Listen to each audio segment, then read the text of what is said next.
Good afternoon, ladies and gentlemen. My name is Katarzyna Prusak-Górniak, and I'm the head of the digital unit in the Polish Parliament representation in Brussels, but I also have a pleasure to co-chair the governing board of the European Competence Center. In the beginning, let me thank you for the invitation. It is an utmost pleasure to be here with you. And because I have only 15 minutes, I would jump quickly and try to, in a nutshell, present to all of you what opportunities do you have in digital and /cyber. So let me very quickly start with cyber. Well, lately in this term of the Commission, we had some called tsunami of the new legislation. Well, it was inevitable, taking into consideration the digitalization as well of the changing threat landscape and the geopolitical situation. So starting with only the digital files, you should be familiar with Data Act, Data Governance Act, and Digital Services Act. These acts already, or three acts that we already have in place, already create a lot of opportunities. We are all now in the course of finishing the works in the European Union on the Interoperability Act, Interoperable Europe Act, and also AI Act, which itself creates limitless opportunities, and also a changing EIDAS regulation in regards European digital identity. And on this one, I would like to spend a few minutes because I think this would be a really game changer. I truly encourage you to pursue your career in the electronic identification. I know few amazing girls who already do it and are supporting the ongoing work. Well, this would change everything when it comes to digitalization of our society with the vision of the European electronic identity wallet, that everything that you now have in plastic or in paper in future will be available in your digital wallet. So all cards, all attestations of any features that you have.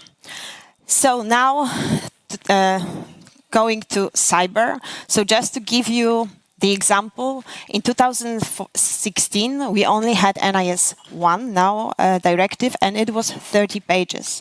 Now, with the new NIS 2, it's more than 70 pages. So it also shows how much this has developed. So, of course, talking in some details about NIS 2, well, it builds on the NIS 1, so it's a directive, it's a minimal harmonization, but and what is important, it creates a horizontal framework for cybersecurity. So when you think about what should be the rules for cybersecurity, you should look to the NIS 2. And what is very important there are three pillars in NIS 2. First, these are member states' responsibilities to establish competent authorities, to establish national strategies, and also CVD policies, but as well crisis management framework. You have always also risk management there with entities, all the entities that are in scope that are responsible to introduce security measure in their organization and also have obligation to notify incidents.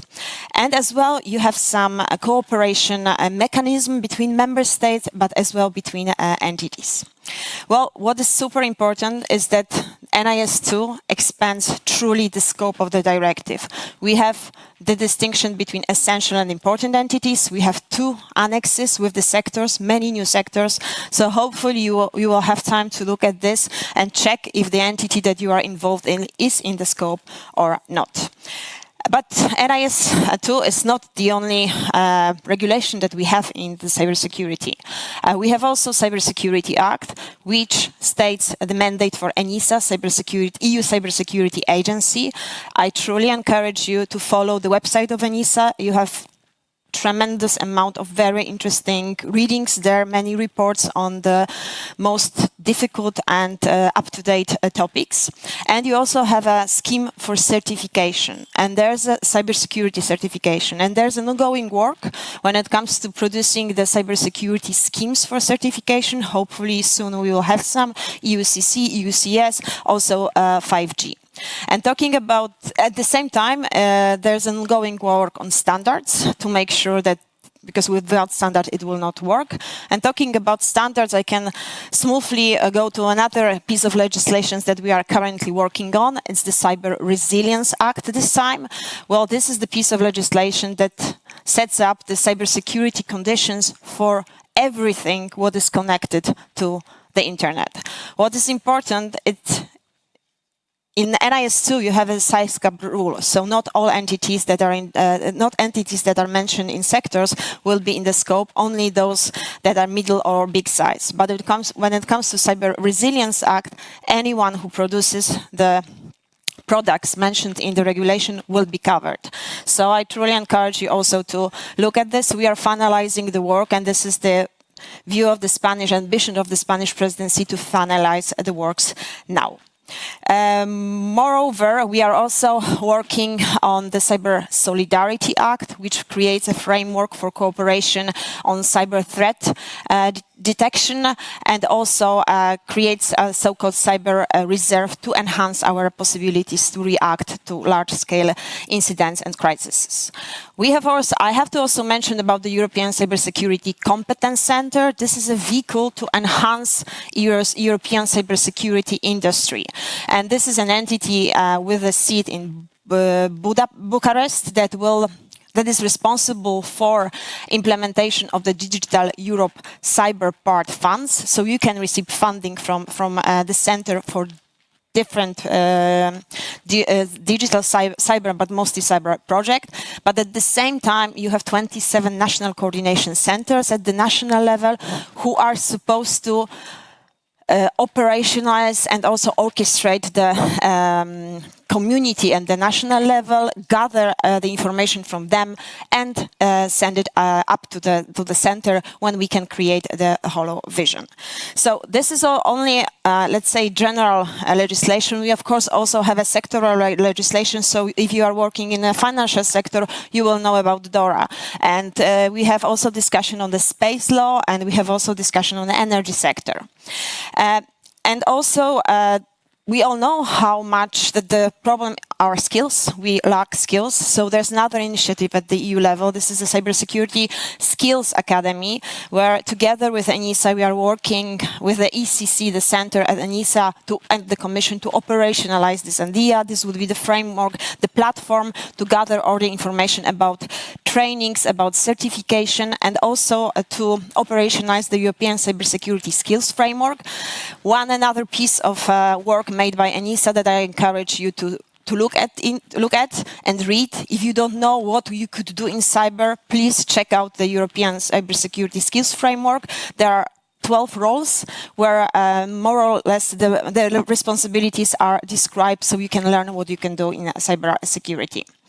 And of course, well, this would be in a very, let's say, put it in a very short terms, but at the same time, if you would like to foresee your career as a diplomat, we also have a cyber diplomacy part of our work. We have a cyber diplomacy toolbox at the EU level, but there are also ongoing discussions in the UN and other international fora. So you have plethora of different possibilities when it comes to cybersecurity. Whatever you choose, it will be, I can assure you, it will be very interesting. Don't be afraid. It's a myth that it's only for men. It's a myth that you need technical background to go with to pursue the career in cybersecurity. I'm the best example. I'm a lawyer. I was always working in the legal department, and I'm strongly involved in all the negotiations when it comes to cybersecurity legislation, but also when it comes to different elements of putting that ideas into practice. So. And what is also very nice in this work, working in cybersecurity entails connections and contacts with different stakeholders from different member states, not only member states in the EU level, but also international partners. So you would be able to work with them, to exchange ideas, best practices, because in many cases it was already some things were already done, we just don't know that they were done. So that's why often when we start working, this is also the case when it comes to European Cybersecurity Skills Academy, we start with the mapping. To know what was done, maybe somehow the message didn't went through and not everyone knows about it. So we know that we could reuse the work that was done.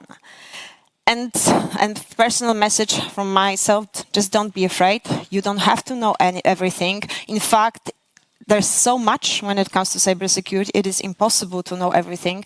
You can't be afraid to ask. You have to find people who will be ready to work with you, who have this knowledge, and whenever you need, just call them and ask them.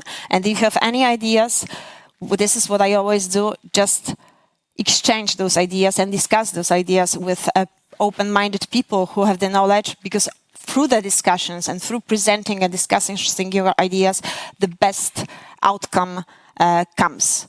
So I hope I will see you somewhere soon in course of the negotiations and in course of the implementation of the cybersecurity/digital legislation. Thank you very much.